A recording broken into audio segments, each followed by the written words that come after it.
Bonjour, je suis Romy Mirfleur pour Canal G.net. Je suis avec Patrick Mérini. Patrick Mérini, bonjour. Bonjour. Alors, aujourd'hui, on fait quoi? Eh bien, bonjour à tous les téléspectateurs. Donc aujourd'hui, en fait, en revenant légèrement en arrière, en fait, nous sommes le 19 mai aujourd'hui. Le 10 mai 1802, M. Richepens débarque en Guadeloupe. Il débarque en Guadeloupe envoyé par Napoléon, qui est premier consul, qui est devenu empereur juste après, en fait, en 1804.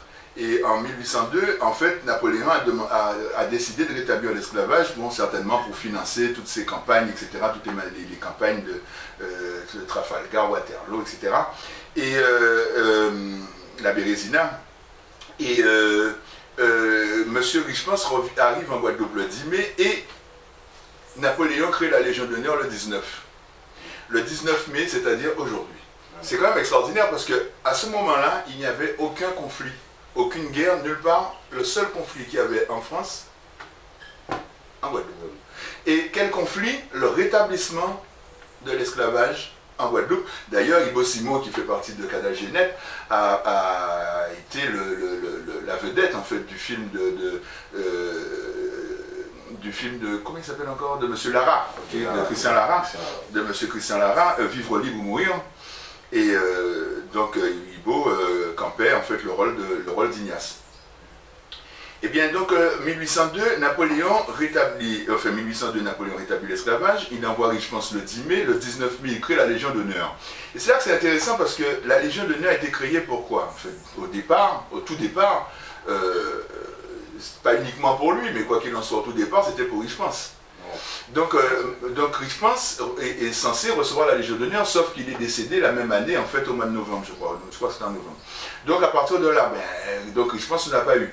Par contre, la Légion d'honneur a été créée le 19 mai, pendant qu'on était en train de rétablir l'esclavage en Guadeloupe. Et quelques jours après, en fait, 27 mai, Ignace et Delgrès, en fait, tombaient sur les coups de canon, etc. Donc quelques jours après, la Légion d'honneur.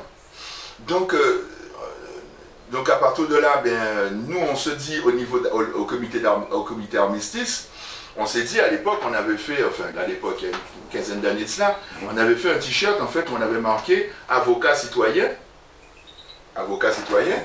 ok, et on avait marqué armistice 1802.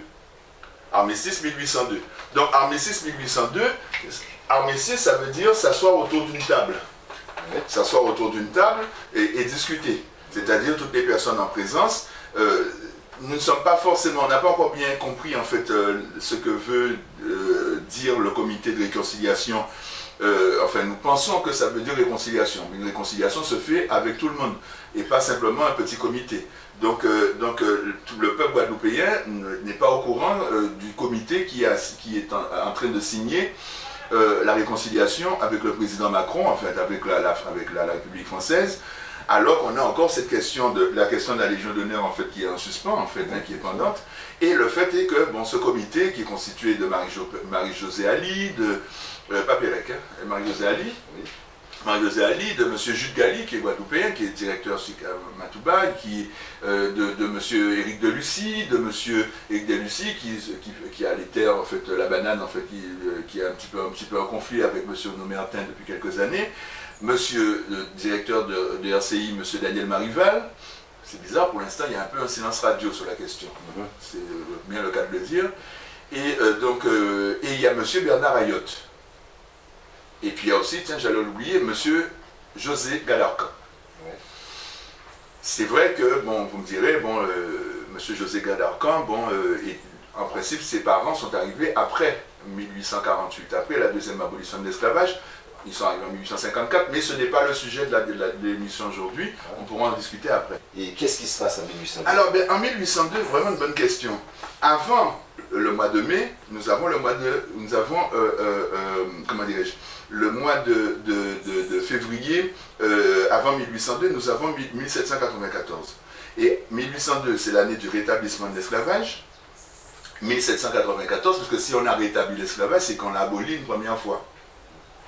Et donc, en fait, le comité armistice essaie de faire un retour en arrière, un flashback, comme on dit certainement dans votre profession.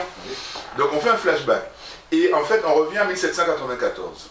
Et on se dit, ben tiens, on a fait une petite scénette, en fait, on se dit, tiens, mais Solitude est parti chercher de l'eau. Nous sommes le 4 février 1794. C'est vous qui c'est Romy Mioufleur. Tel qu'on connaît l'esprit, on comprend des faits. Solitude qui a pu porter l'information, mon savant. Alors, moi, solo, sans penser, peut-être que nous, parti qui a dû prendre le maquis, qui a dû rentrer dans les bois, qui a crié des nègres marrons, peut-être, et nous, parti qui devait rester sur place. Voilà. Ils vont rester à attendre, voir qu'est-ce que la décision, qu'est-ce qui va se passer. Qui pas sûr, qui pas certain, qu'il faut vérifier, que de toute façon, il est bien là, il est là quand même, il y a manger, il y a dormir, il y a un côté pour arrêter. Bon, il n'y a pas là pour être un qui avait rejoint des nègres marrons, c'est des nègres noirs, il est dangereux, etc. Ce que je veux dire, tout ça, machin, à dans le village. Et les alentours, c'est comme ça, c'est-à-dire, je crois qu'il y a ça, le conditionnement, c'est mon qui a l'église. Donc à partir de là, ça n'est pas évident, parce que nous en 1794, ça n'est pas évident pour Solitude, TP fait tout le monde lever, gaouler. Ok? Bon, c'est sûr que Tinon parti qui était, mais qui essayait de faire des petits quand même, les quand même. Ok? Parce que là, mettre là-bas, il y a au cours, machin, il ne regarde pas comme ça. Il y a machin, il répond d'être là.